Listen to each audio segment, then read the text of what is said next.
I think my argument was composed of two angles. One is not to lose sight of these very fundamental insights, because whenever new reports are coming out, I think there is a tendency, of course, to focus on the new, but setting it into context with the things that are already known have brought the probably deepest insights. So, for example, in some subgroups like the T414, we even in a recent research project found very high proportions of aberrations of the NF-kappa B pathway.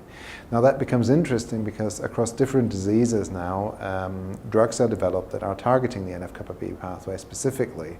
And the more we learn about how the different groups are shaped then in secondary ways, we might have actually a way to attack them. There is even now a translocation that has been reported as being associated with very good responses to a drug called venetoclax. This was big news, definitely at ASH. But I think the excitement has come particularly because it is a lesion that is early detectable. It is a lesion that is found in all subclones of a myeloma. So that suddenly opens the door, of course, A, to investigate further how venetoclax really works in myeloma, but B, also to potentially adding it into treatments already early on, because we have a better handle on how it interacts with disease biology. And then there is a third class of aberrations, mutations, for example, in the BRAF gene, which are interesting because they have such strong cross-disease effects. There are clearly patients reported in myeloma that just to the one drug, veremafenib, already had very good responses when the mutation of that gene was present in the patient.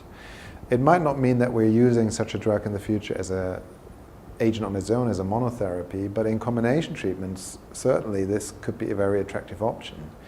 The field has been a bit slowed down by that these are few patients, but the more common genetic testing approaches are becoming across whole patient populations, of course, suddenly this could reach, could move into focus more.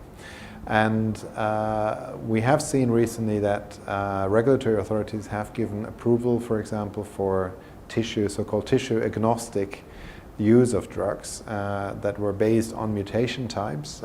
Most prominent was pembrolizumab in mutation mismatch repair deficient tumors, which myeloma isn't. But one can imagine if BRAF inhibitors, for example, are shown to be active across a sufficient amount of diseases, that there might be an amendment to an existing license and myeloma might suddenly see a new drug that wasn't really part of the armamentarium before.